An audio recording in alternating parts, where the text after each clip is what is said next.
Hello, and thank you for finding your way back to me. If you don't know me, my name is Thelovettejournals. I am a lover of art, literature, and everything in between, and today I bring you the obnoxiously highly requested video of my favorite books.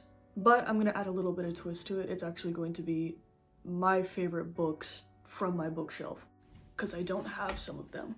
Now, I won't be going like excruciatingly into depth about why I love these. I will simply give you a very short and sweet synopsis as to why these are all on one single shelf together and why I love them so much. Now, please heed me, this is not a recommendation video. I can do a recommendation video if you guys would like, but this is more my taste and what I like. I'm very specific with recommendations because I want to find the best book for the person who's asking. It's important to me that I can like compartmentalize what they're actually asking for so I can recommend them the proper book. I need specifics. I need specifics when I recommend somebody a book.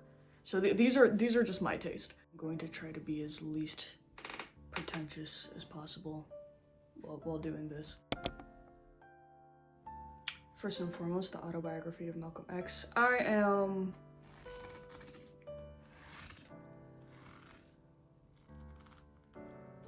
vaguely a fan of the man. Certainly have not had over 30 plus posters of him at some point in my life, across all of the rooms I've had. No bullshit. I love Malcolm X. I love Black history. It's one of my greatest interests in the entire world.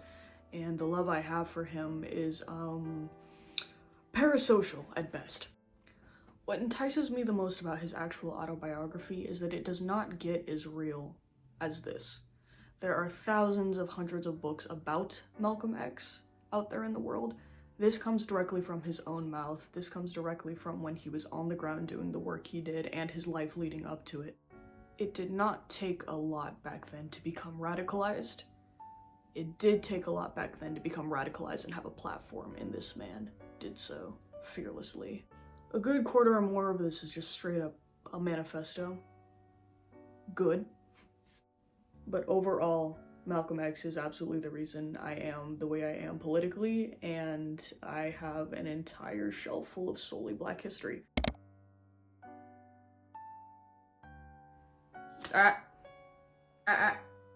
It's not so much about the content or the story. It's not that. It's the fact. It's the fact. It's the fact that it's signed. I don't know a lot about this author. I watched one interview with Otessa Moshfegh and was so enticed by the way she was and the way she acted. I know nothing about her otherwise. People have their own quarrels with this novel and her other works. It was to me, this was just like a religious cesspool allegory of disgustingness, but I'm kind of into that. I'm very much so into that. Now, there's obviously parts in this book that simply just contributed to the story, just did not contribute to the story at all. I can't tell you what the story is actually. So I enjoy the fact that this is signed. I enjoy the fact that this novel is so fucking controversial, and I have a copy that's signed. That's it. It doesn't go deeper than that. I can't tell you my opinion on the story. I mean, I read it and I went to Tumblr immediately and just said what the fuck and then stopped talking about it afterwards. I have no deep opinion on it at all. My copy of American Psycho. Fucking love American Psycho. My relationship with this novel and this film is violent. This is one of the books and one of the pieces of literature where I get so enraged when it is misinterpreted and when Patrick Bateman as a character is misinterpreted, that like I start to black out a little bit whenever I see those like Sigma male audios using Patrick Bateman as like a tough fucking guy, you know? Because he's not. He's not. He's a whiny little insignificant bitch in this novel. I do enjoy more so the emotional connotation, the emotional connection that I have with this novel.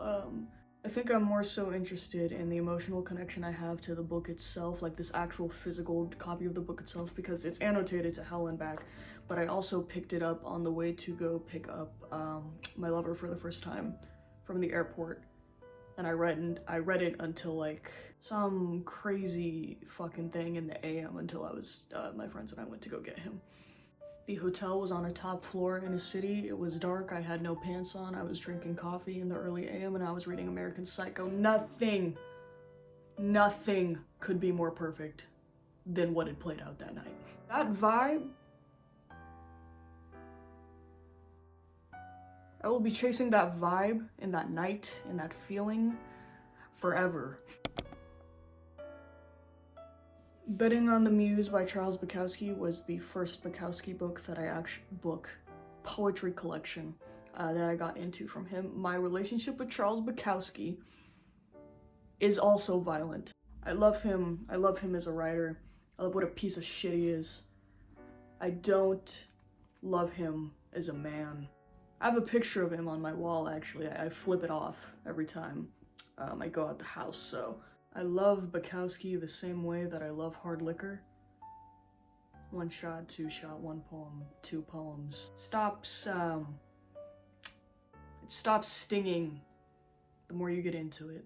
I enjoy a man who is so self-aware that he is hot, flaming, fucking dumpster fire garbage and writes about it and does so with this carnal fucking brutality about himself, this like unforgiving, oh Bukowski, the man you are. Oh Bukowski, the man you are and the man you have made me.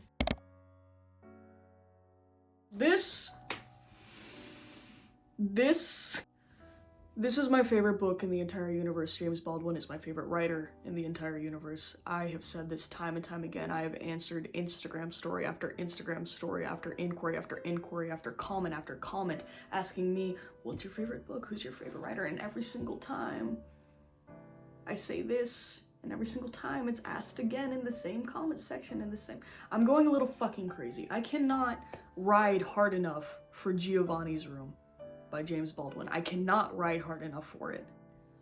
Giovanni's Room was the first book that I ever read as a young transgender queer man, to where I stopped conforming and trying to be a palatable queer. I mean, in the light of radicalization, this completely fucking flipped my queer identity on its ass. Giovanni's Room taught me that queer love is not two conventionally attractive men who have their shit figured out, who are gonna get married and settle down on 2 acres of land, because that is the straight way to love. Giovanni's Room taught me that queer relationships and queer love is messy and spiteful. It is fucking full of joy and romance and passion, and that is everything that it is supposed to be. It is tragic. It is so fucking full of itself, and Don't ever put this in the hands of a young queer man with a personality disorder. Oh baby. This is White Oleander by Janet Fitch. I read this book in like 6 days. It's a big fucking book. My favorite trope in literature is fucked up women.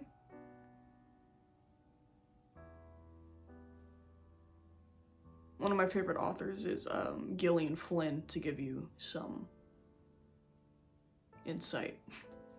I love reading coming-of-age stories that are not linear, that are troublesome, that are irksome, that make you throw up in your mouth a little bit.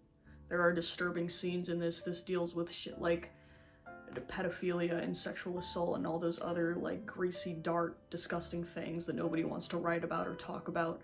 It's a story of like the trials and tribulations of girlhood through a lens that you usually do not see. And I think what makes this so interesting to me is the fact that it is girlhood while in foster care.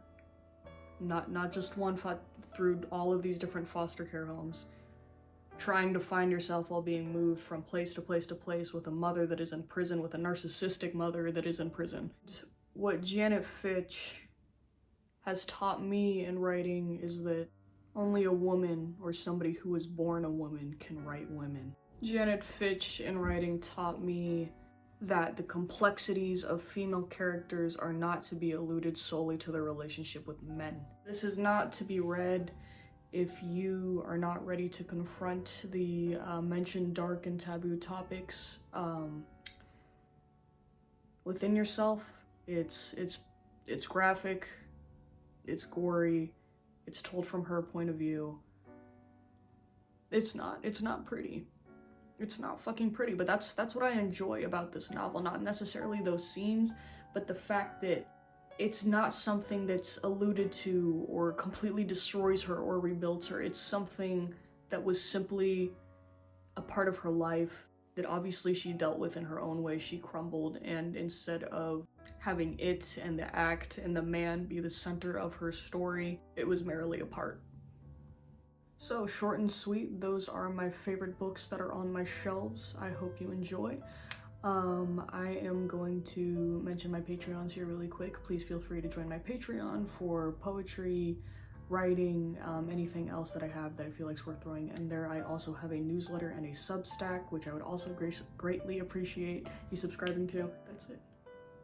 Oh, Free Palestine, by the way. Please do let me know if you enjoyed this video. If not, I don't give a fuck. Okay, that's it. Thank you.